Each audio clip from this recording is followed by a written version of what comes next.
এই শীতের সিজনে শীতের সবজি দিয়ে আজকে তোমাদের সাথে একটা ডালের রেসিপি শেয়ার করব, যেটা তোমরা ভাত, রুটি, পরোটা সব কিছুর সাথেই খেতে পারবে। হ্যালো বন্ধুরা, আকাশ ডায়েরিতে সবাইকে স্বাগতম। যারা আমার চ্যানেলে নতুন আছো প্লিজ চ্যানেলটা সাবস্ক্রাইব করে পাশে থাকা বেল আইকনে ক্লিক করে দিও, তাহলে যখনই নতুন নতুন ভিডিও আপলোড দেবো সবার আগে পৌঁছে যাবে তোমাদের কাছে। এবার তাহলে চলো জেনে নেওয়া যাক কীভাবে আজকের এই রেসিপিটা তৈরি করেছি।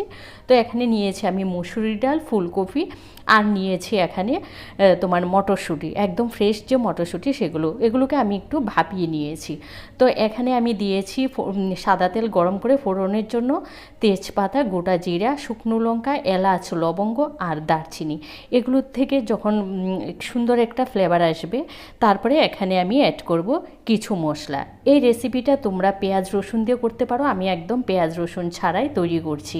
তো এখানে দিয়েছি 1 চা চামচ আদা বাটা, তারপরে দিয়ে দেবো এখানে নুন, সামান্য একটু হলুদের গুঁড়া, সামান্য একটু কাশ্মীরি লঙ্কার গুঁড়া, কারণ নুন কিন্তু আমি ডাল সেদ্ধ করার সময়ও দিয়েছি, তো সেই হিসেবে দেব। তারপরে দিয়েছি 1/2 চা চামচ জিরার গুঁড়া, 1/2 চা চামচ ধনে গুঁড়া।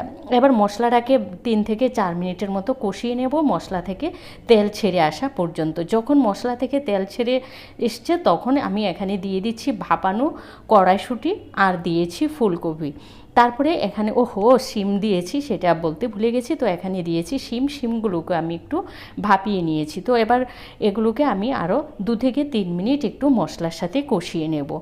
তো দেখো মশলার সাথে এখানে কষিয়ে নেওয়ার পর তো এখানে আমি একটা দিয়েছি বড় সাইজের টমেটোটাকে 5-6 পিস করে নিয়েছি। এবার টমেটোটা দিয়ে আরও 1 থেকে 2 মিনিট তোমার ভেজে নেব মশলার সাথে। খেয়াল রাখতে হবে টমেটোটা যেন গলে না যায়। তারপরে এখানে দেখো আমি মুসুরির ডালটাকে এই আধ ভাঙা করে সেদ্ধ করে নিয়েছি, একদম কিন্তু পুরো গলিয়ে দেবে না। তো ডালটা না আগেই আমি সেদ্ধ করে নিয়েছি, সেটা আর তোমাদের সাথে শেয়ার করলাম না। তো ডালটা দিয়ে পরিমাণ মতো একটু জল দিয়েছি, জল দিয়ে 4 থেকে 5 মিনিটের মতো ফুটিয়ে নেব। এটা এর বেশি কিন্তু ফোটানোর কোনো প্রয়োজন নাই। তারপরে দিয়েছি 1 চা চামচ চিনি, নিরামিষ রান্না একটু চিনিটা দিলে পানসে ভাবটা লাগে না। তারপরে দিয়েছি 1 চা চামচ ঘি, 1/2 চা চামচ দিয়েছি গরম মশলা গুঁড়ো।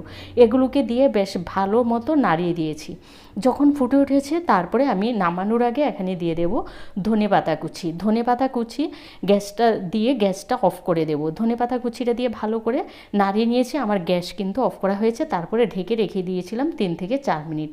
তো দেখো তোমাদের সাথে শেয়ার করছি, ভীষণ ভীষণ ভালো হয়। এভাবে মসুরির ডালটা তোমরা একবার রান্না করে খেয়ে দেখো। ভিডিওটা ভালো লাগলে তোমাদের আত্মীয় স্বজন, বন্ধুবান্ধব সবার কাছে বেশি বেশি করে শেয়ার করে দিও।